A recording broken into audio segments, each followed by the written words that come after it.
Film diawali dengan seorang pengendara mobil yang tidak terima ditabrak dari belakang oleh pria misterius, keluar dan mengambil bukti untuk mengklaim asuransi, tetapi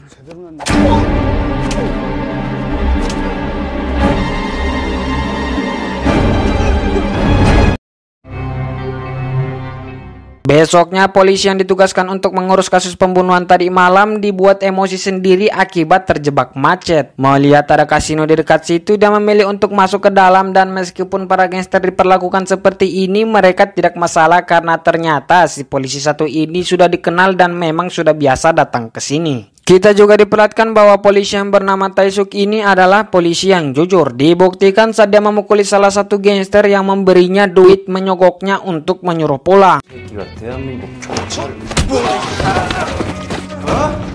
Di tempat lain kita pun diperkenalkan dengan bos gangster. Pemilik tempat bisnis kasino tadi juga merupakan bos gangster yang paling ditakuti di Korea Selatan bernama Dong-su. Sedang latihan tinju, dikira samsak biasa, ternyata di dalamnya ada orang. Di situ si tangan kanan melaporkan jika Tae-suk datang mengganggu lagi. Lalu dia menelpon atasan Tae-suk yang memang sudah disuap untuk tidak mengganggu bisnisnya. Di tempat Tae-suk sendiri, dia menyuruh salah satu anak buah Dong-su untuk mengantarnya ke TKP. Sampainya setelah mengamati dan menemukan bukti-bukti, dia melaporkan kepada atasan jika ini bukan pembunuhan biasa, karena sudah ada 3 kasus pembunuhan yang menggunakan pisau yang sama. Dan dia menyimpulkan jika pelakunya adalah psikopat. Tapi si atasan justru mengira dia lagi cari muka dan tidak menanggapinya dengan seksama.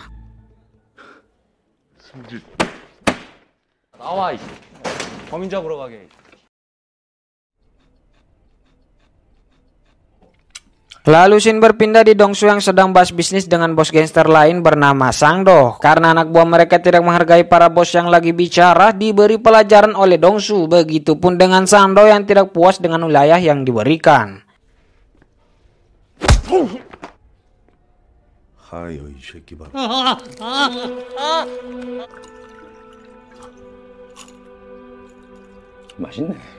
Setelah itu Dong-su pulang sendiri dan menyuruh anak buahnya tidak usah menemani. Di perjalanan mobilnya ditabrak dari belakang oleh pria misterius, lalu turun memastikan karena Dong-su adalah bos gangster, dia tidak mempermasalahkan masalah seperti ini. Tapi si pria misterius langsung menikamnya dari belakang dan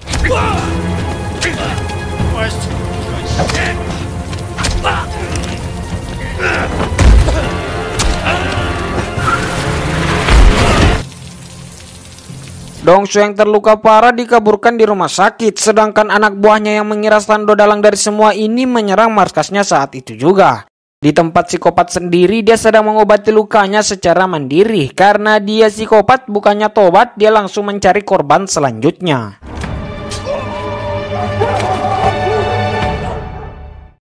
Kembali ke Dong-su yang sudah siuman, Sang-do datang meminta pertanggungjawaban atas perbuatan anak buah Dong-su yang telah menyerang markasnya. Tae-suk juga datang untuk mencari keterangan karena dari laporan pihak rumah sakit, luka tusukan Dong-su sama seperti luka-luka korban pembunuhan yang sedang dia selidiki. Dan dia yakin orang yang berani menyerang Dong-su pasti adalah psikopat yang dia cari. Meskipun begitu, dia tidak mendapatkan jawaban yang pasti. Tapi setelah melihat mobil Dong-su, akhirnya terjawab karena dia menemukan bukti-bukti yang sama seperti pembunuhan sebelumnya, yaitu bekas tabrakan mobil warna putih. Di tempat psikopat dia beraksi lagi. Targetnya kali ini adalah pengendara mobil truk yang sedang menelpon dengan istrinya, di mana diketahui si pengendara ini belum tidur selama 2 hari dan sang istri malah membahas tentang ulang tahun anak mereka, dan itu membuat si pengendara marah. Dengan lemah lembut psikopat yang so asik berkata, "Pasti ulang tahun anakmu." Setelah itu psikopat yang sudah membunuh si pengendara menggunakan mobilnya, tapi setelah naik, ya ternyata si pengendara sudah menyiapkan kue ulang tahun untuk anaknya di rumah, dan psikopat malah enak-enaknya memakan kue itu. Tapi tambah enak lagi setelah ada mangsa satu yang muncul, tak usah repot-repot mencari, saking enaknya pisaunya sampai terlempar keluar. Bersamaan dengan itu, Dong-su juga membuat sketsa wajah psikopat yang bisa dilihat di sini hampir mirip cuy. Lalu scene berpindah di Tae-suk yang sedang menggerebek tempat kasino milik Dong-su dengan bukti Dong-su telah memodifikasi mesin kasinonya. Di sini Tae-suk memberinya dua pilihan. Jika tidak mau ditangkap maka ceritakan semua yang dia tahu tentang psikopat. Tapi Dong-su yang reputasinya sudah hancur gara-gara psikopat tidak akan dikasih hidup dengan tenang begitu saja. Karena jika polisi yang menangkapnya maka akan dipenjara dan itu tidak cukup baginya. Yang dia inginkan itu psikopat harus mati di tangannya sendiri. Disiksa dulu bro. Jadi intinya Dong-su menolak. Dia tahu Tae-suk ini sangat berambisi menangkap psikopat dan dia pasti tidak berani menangkapnya sebelum psikopat. Karena satu-satunya korban yang selamat, orang yang sudah melihat wajah psikopat itu adalah dirinya sendiri. Singkat cerita, si tangan kanan melapor jika bisnis mereka sudah semakin menurun semenjak kejadian itu. Juga menambahkan anggota mereka menemukan mobil pisau milik psikopat. Dibuktikan karena tidak jauh dari lokasi mereka menemukan ada orang yang telah terbunuh. Setelah itu, karena bukti-bukti saja tidak cukup, harus ada tim forensik juga. Dong-su memutuskan untuk membuat kesepakatan dengan Tae-suk saling berbagi informasi untuk menemukan psikopat. Tapi siapa cepat dia dapat. Jika Tae-suk yang duluan maka psikopat dipenjara. Jika Dong-su maka psikopat mati. Setelah kesepakatan itu mereka terus bekerja sama. Tae-suk yang bekerja dengan timnya tanpa sepengetahuan si atasan diberi bukti-bukti berupa sketsa wajah psikopat dan mobilnya. Tapi nampaknya ada satu yang kurang coy. Nah betul saja, ternyata Dong-su ingin menggunakan pisau tersebut untuk membunuh Sang-do.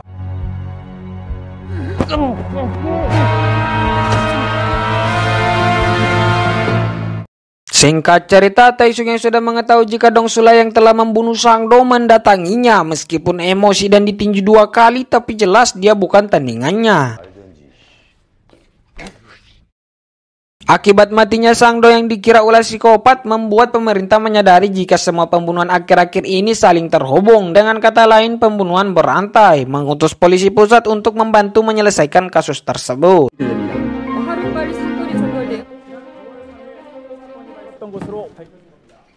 Singkat cerita, di tempat upacara pemakaman Sang-do, Dong-su ikut hadir, tapi tanpa sepengetahuannya psikopat juga berada di situ dan dia memberitahu kepada si tangan kanan Sang-do jika bukan dia yang membunuh bosnya dan melirik-lirik Dong-su. Menyadari itu, si tangan kanan Sang-do yang awalnya terharu melihat kedatangan Dong-su pun berubah menjadi murka. 야, 우리 같은 사람들었으면 너 뭐 찾아내. 광수대 애들한테. Di saat Dong-su memeriksa ulang mobil psikopat, tiba-tiba anak buah Sang-do datang untuk balas dendam. Tae-suk yang tidak tahu apa-apa mau tidak mau juga ikut terlibat.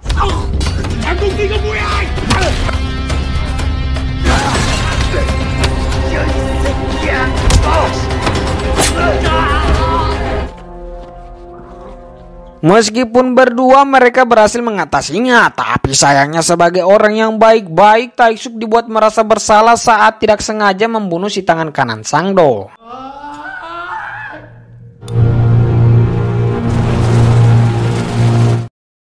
Besoknya Tae-suk dibangunkan oleh si atasan dan diberikan tugas baru yaitu kasus penculikan. Meskipun sempat menolak, tapi ujung-ujungnya tetap dilakukan. Di rumah korban, istri si korban disuruh memberi uang tebusan jika ingin bertemu dengan suaminya. Tapi setelah saya mendengar suara si pelaku, ternyata itu adalah psikopat cuy. Dan jelas suaminya pasti sudah mati, tapi Tae-suk masih belum mengetahui. Dan betul, karena saat transaksi uang tebusan, Tae-suk melihat pria misterius yang berada di atap rumah. Dan kejaran-kejaran pun terjadi.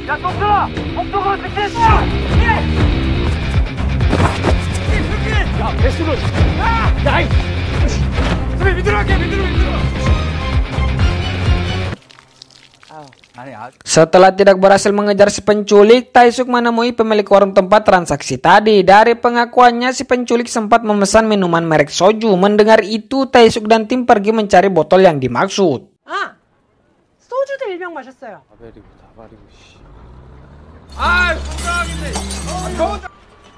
Untungnya dia mendapatkan sidik jari si penculik dan tak buang waktu pergi mendatangi tempat tinggalnya. Dari pengakuan si Boko, si penculik ini adalah orang yang baik-baik. Setelah mencium aroma tak sedap dan menelusuri seisi ruangan, akhirnya dia menemukan foto si penculik dan baru menyadari jika itu adalah psikopat yang dia cari.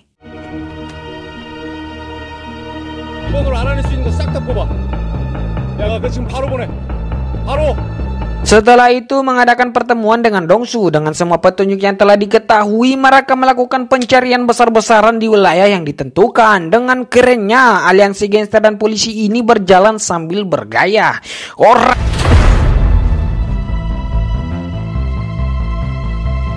나가자. 이 새끼 사람들 눈에 각자 맡은 혼자 살만한 원룸, 오피스텔, 고시 술집, PC방, 오락실, 노래 Pencarian masih terus berlangsung sampai di mana Dongsu memberi payung ke siswi yang sedang kehujanan. 그런 거 막 아무나 막 받고 그러면 안 돼. 아저씨가 더 깡패 같으신데요? 웃지 마라. Di saat mereka istirahat sambil minum-minum, juga terlihat mereka yang semakin bersahabat. Tiba-tiba ada berita pembunuhan remaja wanita yang mana terdapat payung Dongsu berada di sana. Itu berarti anak sekolah tadi jadi korban psikopat, dan semuanya langsung pergi mencari bermodalkan rute bus yang dinaiki siswi tersebut. 시작이죠. 여기서 빠뜨리는데 이 새끼 분명 이 안에 있어. 다들 송건동에서 내려갈 테니까. Dan betul saja, mereka akhirnya menemukan tempat tinggalnya dan menunggu sampai dia pulang.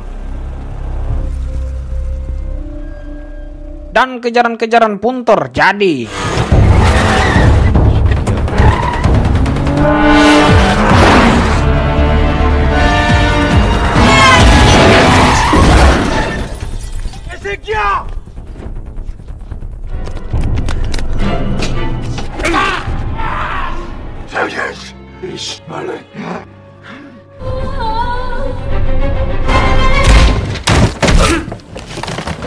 Akhirnya psikopat berhasil ditangkap oleh Dongsu, tapi sayangnya tangan kanannya juga sudah dibunuh. Saat ingin dieksekusi, tiba-tiba Taesuk datang menabrakkan mobilnya yang membuat Dongsu tidak sadarkan diri, dan membawa psikopat dengan bangganya memamerkan hasil tangkapannya di para polisi yang ada di situ.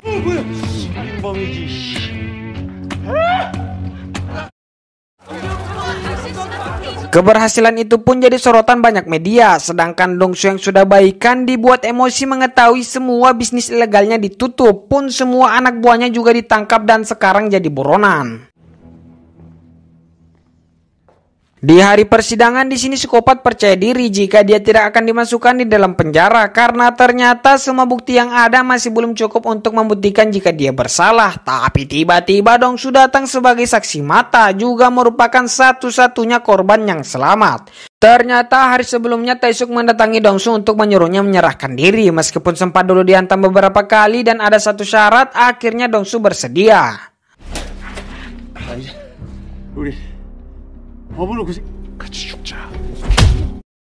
Kembali ke persidangan, Dongsu menceritakan semua yang terjadi saat diserang oleh psikopat, dan dari kesaksian Dongsu akhirnya psikopat dinyatakan bersalah. 피고인 강경호의 사형을 선고한다. Setelah itu Taesuk dan tim diberi penghargaan dari hasil kerja kerasnya, sementara Dongsu dia dimasukkan penjara yang sama dengan semua anak buahnya. Dan psikopat sesuai perjanjian yang sudah dia buat dengan Taesuk, dan film pun tamat.